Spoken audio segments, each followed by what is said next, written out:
नमस्कार। आप सभी का हमारे चैनल में स्वागत है। मैं मधु आप सभी के बीच वास्तु से संबंधित जानकारी लेकर आई हूँ। तो आज हम आपको बता रहे हैं कि छोटी छोटी उपायों से, छोटी छोटी चीज़ों से आप अपने घर में सुख, शांति और बरकत को कैसे बनाकर रख सकते हैं। तो चलिए सबसे पहले हम शुरू करते हैं पूर्व दिशा से। तो पूर्व दिशा को जितना हो सके आप हल्का रखें। कहने का मतलब कि आपके घर के जितनी भी चीज़ें हैं, फर्नीचर है, भारी जो सामान है, पूर्व दिशा में नहीं होना चाहिए। अब हम बात करते हैं पूर्व से हम चलते हैं दक्षिण दिशा। तो दक्षिण और पूर्व का जो बीच का जो कॉर्नर होता है उसको अग्नेय कोण बोलते हैं।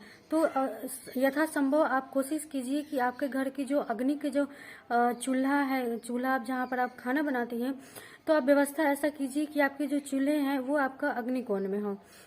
अब हम चलते हैं दक्षिण दिशा की ओर। तो आप ऐसी व्यवस्था रखिए कि आपके घर के जितने भी भारी जो चीजें हैं, आपके घर का पूरा जो भार है वो आपके दक्षिण दिशा में होना चाहिए।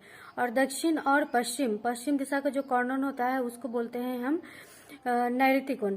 तो यहाँ भी आपको जो है वो भारी रखना चाहिए। यथासंभव आपको भारी वजन के साथ यहाँ पर ऐसी आप व्यवस्था बनाइए कि आपको लगे कि मेरे घर का जो भार है वो इस कोने में है।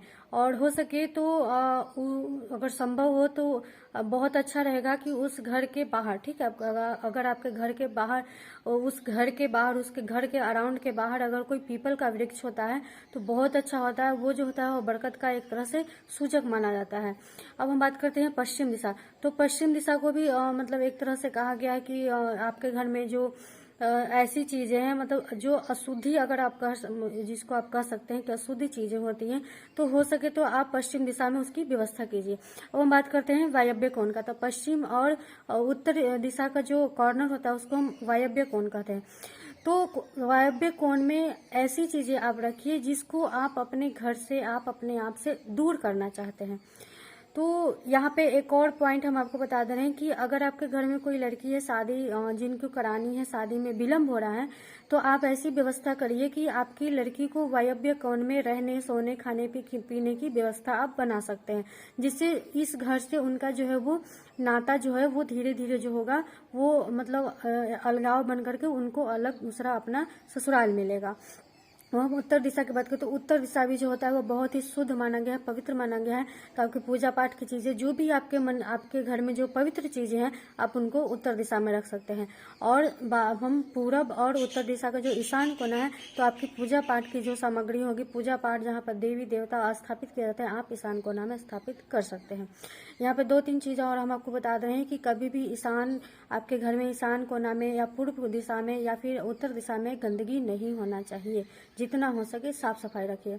और वायव्य कोण में आप अपने जो सुहाग की जो सामग्री रहती है उसको आप अपने घर में या फिर कमरे में भी आप ऐसी व्यवस्था बनाइए कि आपके कमरे में वायव्य कोण में, ठीक है, उत्तर और पश्चिम दिशा का जो कॉर्नर होता है वहां पर आपके घर में या आपके कमरे में सुहाग सामग्री नहीं होनी चाहिए। इससे बहुत बड़ा नुकसान होता है, ठीक है। और दूसरी बात है कि आपके जो किचन है, आपका जो जहाँ आप खाना बनाते हैं, जो आग्नेय कोण होता है, वहाँ पर दंपत्ति को सोने की व्यवस्था नहीं होनी चाहिए। और ना ही वायव्य कोण में सोने की, एक दंपत्ति होते हैं या फिर एक पूरा भरा पड़ा परिवार होता है, वो वायव्य कोण में उनका सोने का कमरा नहीं होना चाहिए। तो ये छोटी छोटी चीजें हैं। इन छोटी छोटी चीज, वास्तु बहुत है, बड़ा है, लेकिन ये जो चीजें हैं ये बहुत मतलब कह सकते हैं कि उतना बड़का लपड़ चपड़ ना हो करके छोटी चीजें हैं। इन चीजों का आप ध्यान रखिए।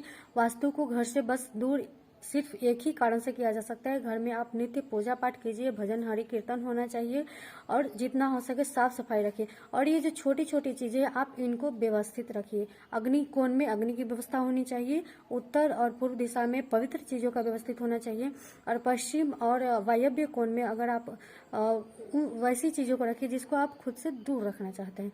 तो ये जानकारी आपको कैसी लगी हमें अवश्य बताइए। चलिए सबको राधे राधे।